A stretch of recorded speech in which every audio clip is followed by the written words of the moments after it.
Hello friends, today we are going to discuss on the topic that is the acoustics. So what is acoustics? Acoustic is one of the branch of physics that deals with the production, control, transmission, reception and the effects of sound. Or we can define in this way the branch of physics that deals with the scientific study of sound and the sound waves, or we can say it is the science of sound. Now there are various fields, that is the fields of acoustics, electrostatics field, electroacoustic field. Electroacoustic means a branch of acoustic that deals with the conversion of sound into the electricity and vice versa. That means in the detailed study of microphone, amplifier, loudspeaker, etc. Aeroacoustics, the study of aerodynamic sound generated when the fluid flow interact with the solid surface with the another flow. Bioacoustic, biomedical acoustics, musical acoustic, that is the physics of music, that is the study of the function and designing of musical instruments, underwater acoustics, etc. Other fields, that is the non-linear acoustic, environment noise, psychoacoustic, physiological acoustic, physical acoustic, speech communication, structural acoustic and transcription. But our field of interest is architectural acoustic. Architectural acoustic means it's the branch of acoustic that deals with the planning of building or the hall such that it can provide the best audible sound to the audience. And this is also called as the acoustics of building. Now the historical background regarding the acoustic is that the following scientists are worked on the acoustic: the Pythagoras, Aristotle, Vitruvius, Galileo, Mersenne, Newton. Before 1900, nobody had the knowledge of architectural acoustic, and that time the buildings designed for the activities like the drama, music, movie, etc. were found unfit for these activities. But in 1900, the American scientist Wallace C. Sabine did the tremendous works on the architectural acoustic, and he suggests that the reverberation and the reverberation time is the main cause for the acoustical defect. Other factors like the sound absorbent materials at the proper surfaces, shape of walls and ceiling, and he is also known as the founder of acoustical engineering. Now see the conditions for the good acoustics. First condition is sound heard by the audience must be sufficiently loud. Each syllable should be heard with clarity. The sound from the exterior must not disturb. No echo should be present. A resonance should be avoided. Reverberation time should be optimum. Echelon effect should be avoided. Now there are number of factors which affects the architectural acoustics and their remedy. The first factor is, we can say, the intensity and loudness. Second one is echo. Third one is reverberation. Now let's see intensity and loudness. There should be sufficient loudness in the hall so that the speech or the music can be heard clearly. Moreover, the intensity of sound waves should remain same throughout the hall. So to get uniform intensity of sound in the hall, following points should be taken under consideration while constructing the hall. Which points? Number one, the length of hall should take more than its breadth. Wall surface behind the speaker should form large parabola. Speaker should be placed at the focus point of parabola.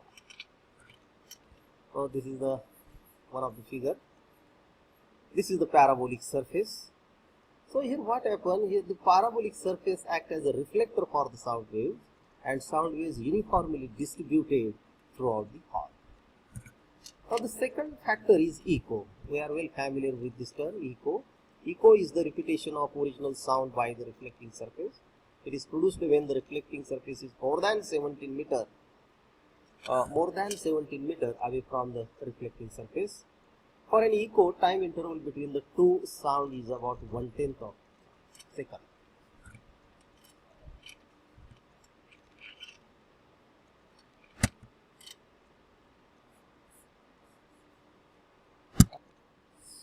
There are two types of echoes. Discrete echo. In this type, sound is heard distinctly after the original sound died down. Second one is the fructal echoes. In this type, sound is rapidly bounced back and forth between the two parallel walls, also in between the ceiling and floor, creating a ringing effect. Echo causes the confusion and hence they should be avoided.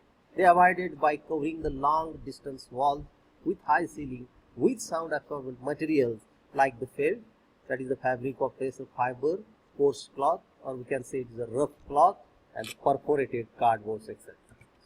So these are the pictures of the felt, coarse cloth, etc. Reverberation. This is the one of the very important factor. When the sound produced in the hall and the source of sound is suddenly stopped, then sound stay in the hall for few seconds and then vanishes. So this is due to the multiple reflections of the sound waves from the wall, ceiling, floor, etc., etc. We can get the experience of this reverberation in the empty hall or the room without furniture.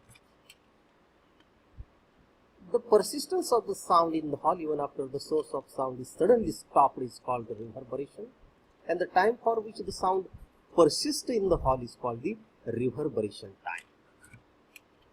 Sabine measured the rise and the fall of sound energy in the hall, and mathematically he derived the formula for the reverberation of time is, that is T is equal to 0.165 V divided by capital A. This reverberation time formula is based on the assumptions that number one, every energy per unit volume is uniform. The energy not lost in the empty space but lost only due to the absorption of sound by walls, ceiling, door, floor and windows, etc. And in this formula, that is T is equal to 0.165 V divided by A, that is total absorption. In this formula, the value, that is A, is nothing but summation alpha S. So here alpha is very important, and the value of alpha is varies from 0 to 1.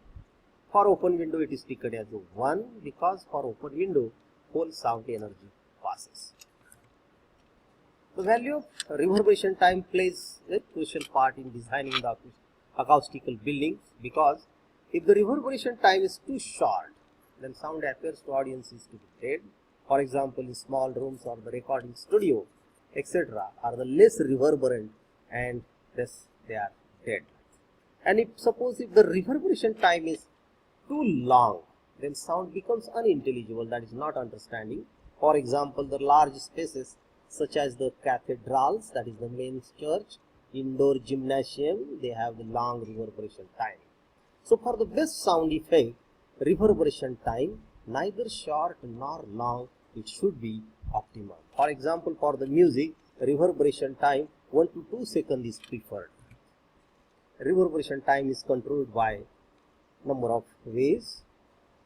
Number one is providing the few windows and ventilators to that hall or another, using heavy curtains with folds, covering the walls with the maps, pictures, etc., covering the floor with carpet, cushioned chairs, having full of audience. Thank you.